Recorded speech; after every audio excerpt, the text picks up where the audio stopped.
going on, guys? This is Warford Elite, and today I kind of want to share a story with you. So this is probably the biggest thing in my life that I've been through. Some of you guys already know I've talked about this numerous times, so this is my first time on YouTube, and I kind of want to share a little bit more, give a little bit more perspective.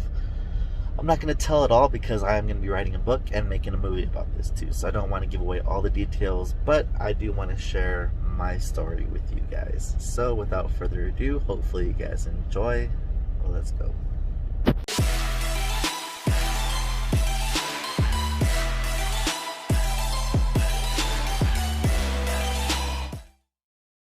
So it all starts off when I'm about 20, 21 years old. I start off as an EMT firefighter. If you guys can see these photos here, back before I had fortunes, I used to be in shape. I used to work out, I promise. But yeah, I used to be EMT firefighter and do all that stuff. So what had happened was when I was doing all that, I would be going to Vegas, every single weekend that I had, and I loved it. As you guys know, for like EMTs, they barely make minimum wage. You have to get all your hours and overtime and things like that. So it's not a very good paying career, unfortunately. So I was making way more money in Vegas, betting on sports, than I was, at my job. So what I did was I ended up leaving, which was a huge regret for me because it's something I really wanted to do still to this day. So I ended up leaving. I ended up moving to Vegas and started working at a casino. I figured I would have a leg up knowing what people are betting. I could bet opposite of them. It didn't really work out that way, unfortunately. But yeah, I went to Vegas anyway, so I was making more money. I was kind of living that lavish lifestyle. I was betting. It was a pretty cool story, actually. So it kind of all started off of a tip I got. So working at the casino, the sports book and stuff, you get tips. Some guy gave me like $100 tip one day, and with that I kind of rolled it. So I'll bet $100 at one, bet $200 at one, bet $400 at one, bet $800 at one, $1,600 at one, $3,200. It's not exact numbers, I get it, but he rolled that all the way up to $30,000. So somebody like me, that's as much as I was making a year as an EMT. That was a lot of money for me. I kind of let the money get to my head a little bit. I was out partying, doing the Vegas lifestyle, right? And yeah, it was a huge regret for me. I bought a new car, got a new apartment and stuff. So I kind of spent all of it. And so what I did was, the topic of this whole story is that I ended up, committing a crime. I ended up going to the sports book I worked with, and I would bet money out of their cage to compensate for my gambling problem. Right? I had an addiction to gambling. I don't want to use that as a cop out, but I don't know how else to explain it. I was a greed, I guess. Just kind of wanting to keep living that lifestyle. So I ended up doing that. I ended up, kind of betting money out of their cage. It would win, and I would replace it and act like nothing happened. And it worked. It worked well. And after that time, I knew I could get away with it. So that's what I did. I did it again, and it lost. And I figured, if I'm gonna get in trouble for $30,000, I'm gonna get in trouble for, the whole enchilada. There's $164,000 in there. So that's what I did. I took the remaining. I tried to bet one more time to catch up, which I lost again. So I ended up losing $80,000 of that $164 off the bat. So I only had about $80,000 to live off of, and I went on the run. So going on the run, I ended up going to, I'd say I juked them pretty well, I think. They were looking for me, of course. I was on camera. So they knew it was me. I knew that they were looking for me. So I ended up getting a bus ticket in my name and my card to Denver. then I ended up um, getting another bus ticket in my name to New York. Well, I had somebody else give me a ticket to Seattle. Someone else was at the bus stop or whatever. So I did that. I ended up going to Seattle, and I think that kind of bought me some time to kind of get away and just live off of the grid and live off of the radar, right? So I did that. I ended up going to Seattle. It was just super depressing, I didn't get a hotel room at first. Use somebody name off the street, say, hey, I'll give you $200 if you just go in there and rent a hotel room for me for a month. And then we did, so that worked out. I had somewhere to stay at least, but it was just super depressing, I actually came up one time. I was trying to decide, what my future is going to be, because I knew I couldn't talk to my family no more. I didn't want to get in contact with them. I didn't want them to get in trouble, and I didn't want to get caught. So that's what I did. I ended up, getting staying in the hotel room. I would barely go out at all. I ended up buying a PlayStation. So I did that. I ended up buying a PlayStation. Walked to GameStop, walking back, and as I was walking back, I got jumped for for the PlayStation. And little did they know, I had money in my backpack too. So I mean, they came up pretty good, and it took a big chunk out of what I had remaining, so it was just super depressing. I thought, how am I going to maintain myself? I'm going to have to be a criminal the rest of my life. I'm going to have to, I don't know what my options were. So I was looking at like jewelry stores and stuff, and like I had it all planned out, how to do it. But, the last, couple, like 30 minutes before I was going to do it, I just kind of broke down. I'm like, I don't want this life for me, So I didn't do it. I didn't want to, do anything more that's going to make me into a worse person, because I never thought I was a bad person, Taking money from a casino, I mean, they take money from us all the time too. So I didn't really feel horrible that it was a casino. Like, I try to justify it that I didn't take from a person, I took from a business that takes from other people. I thought it was like Robin Hood, right? But looking back, I mean, that's not the mindset at all. I highly regret it too. Still to this day. I mean, it was literally the worst mistake I ever made. But at the same time, because I did that and I went through that, I hit rock bottom. I mean, it taught me a lot of things that made me into who I am today. And that's why, as I live from this day on, my whole point in life is just to kind of, get back a little, back on the good side with the man upstairs or something, The whole point of my life now is just to kind of give back what I can and try to help other people. Because, I mean, once you go through something like that, it's insane. So, anyways, that's what happened.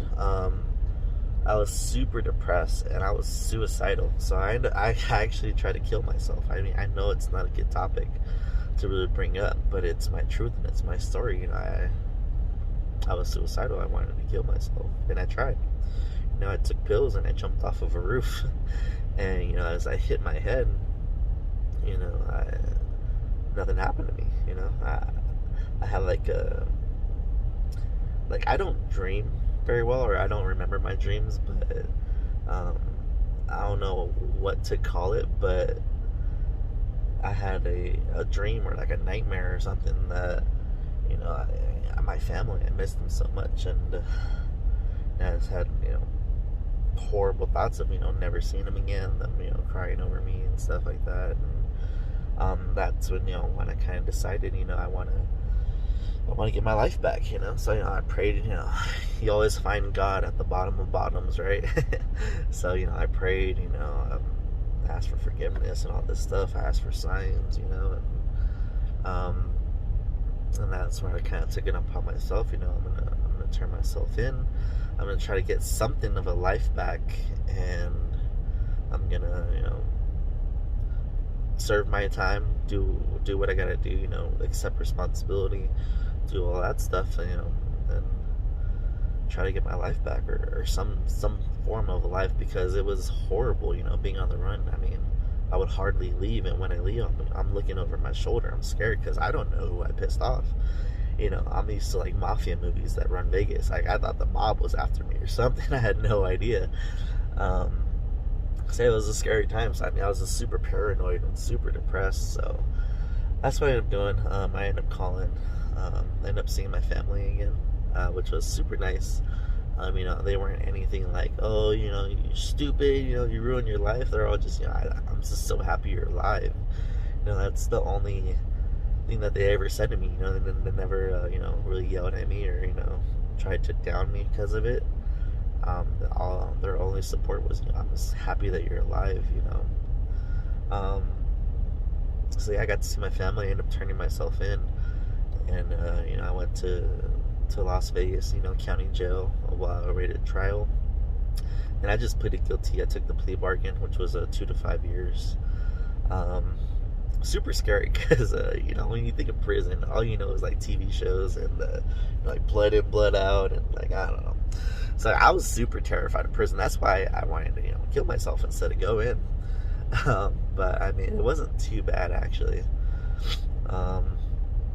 I did a couple months in jail before trial, and then I took the plea bargain, 2 to 5 years. You guys can see that right here.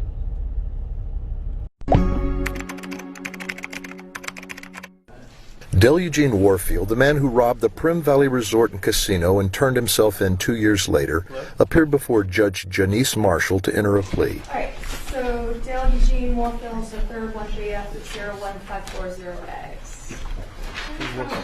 In early 2013, Warfield walked into the William Hill Race and Sports Book at the Prim Valley Resort and Casino where he worked, carrying a black bag stuffed with over $5,000 in mostly small notes.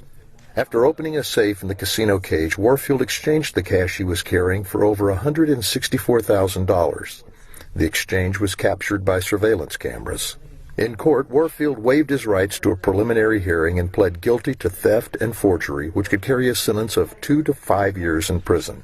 Warfield is due back in court on February 24th. On February 24th at 9:30. And then I went to the big house. I went to prison.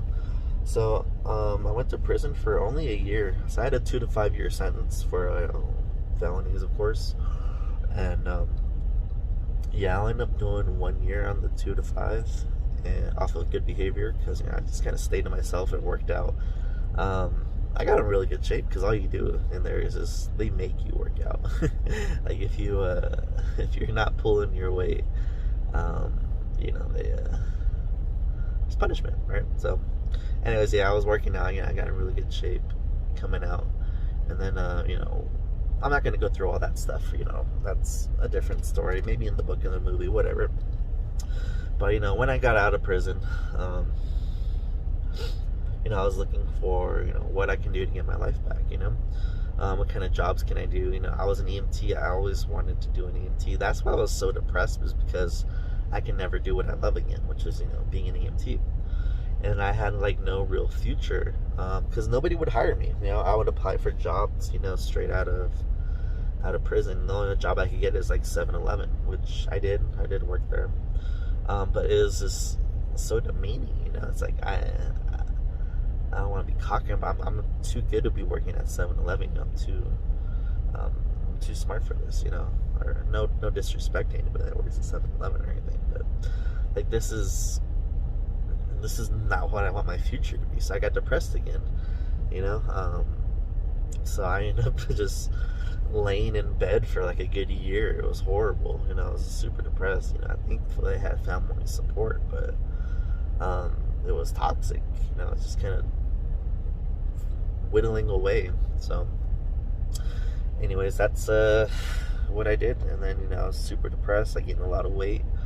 And then a good friend of mine, you guys might know him from, Second Half Guys or, through Facebook and stuff. He doesn't know I'm making this video or anything, but his name's Amir. He's a really good friend of mine. I knew him in Vegas, and, he messaged me. He's like, hey, Del, you're out of prison, we heard all about you, you're stupid, and all that, but, he told me, I was telling you, I'm dealing with a lot of, depression and stuff. It's just, I don't really have a sense of, wanting to be alive anymore.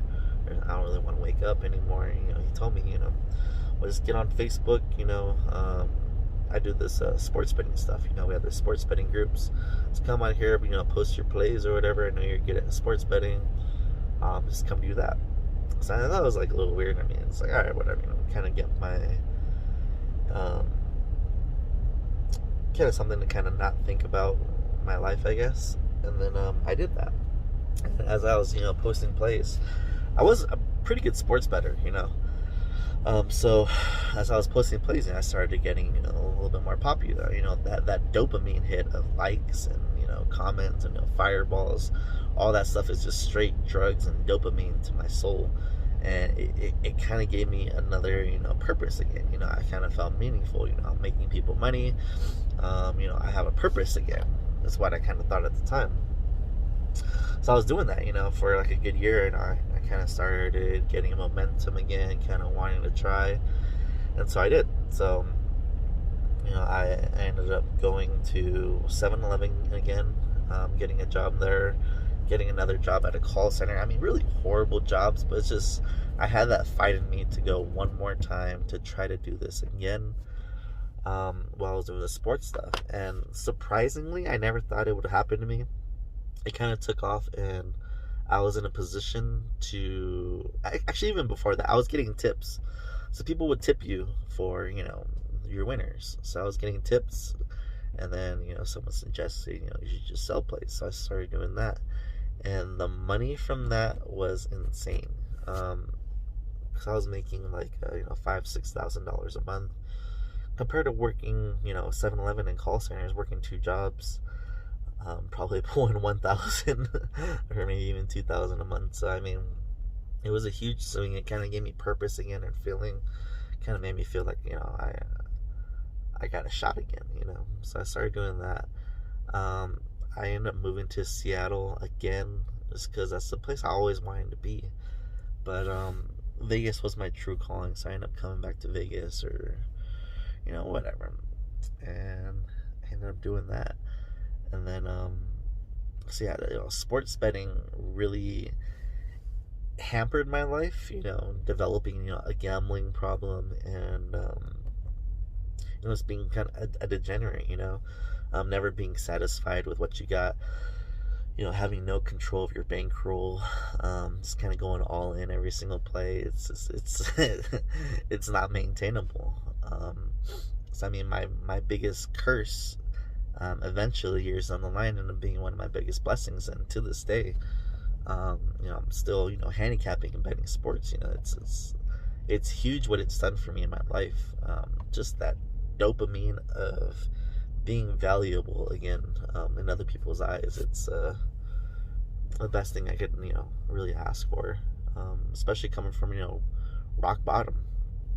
So I did that, and then I decided I wanted to get a career, because I know that 7-Elevens and call centers, it's not going to be the end game for me. It's not going to be a future. This sports betting stuff, it's cool, it's great money now, but when people are not subscribed, because I had a couple months where I only had like 4 or 5 subscribers, just like $400 or $500 a month, and I could not live off of that. So I needed to find a career, and thankfully, trucking ended up being another savior for me. Going through trucking school and getting my first job in trucking, it was huge. It gave me a career path and a sense of life again. So I can't be more thankful for what I went through.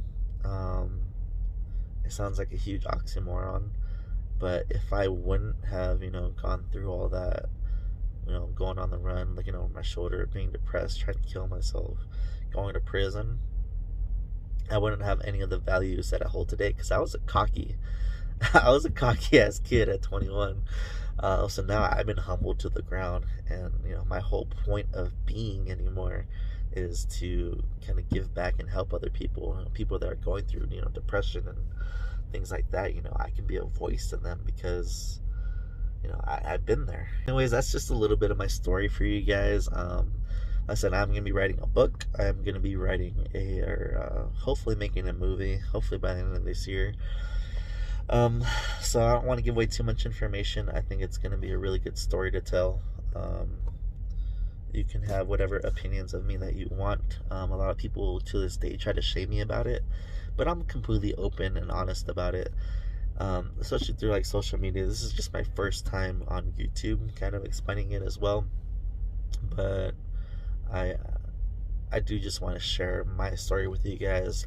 You guys have a sense of who I am and why I'm the way that I am, and what I do, why I do what I do. So anyways, hopefully you guys can take it in your heart to maybe enjoy this story a little bit, get to know a little bit more about me and why I am the way I am, and kind of take this journey with me for the next year or so.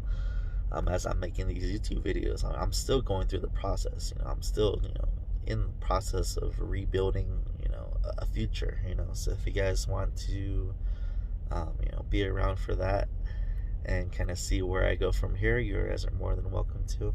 Like I said, I love you guys. God bless you guys. Thank you guys for everything, because literally without you guys liking these videos, subscribing to my sports stuff, like, I would still be a nobody. I would still be at rock bottom, so I really appreciate you. Words cannot explain how much, just likes and comments and things like that, how far they go for someone like me anyways. So much love. God bless you guys. I'll see you guys in the next video. Hopefully you guys enjoy.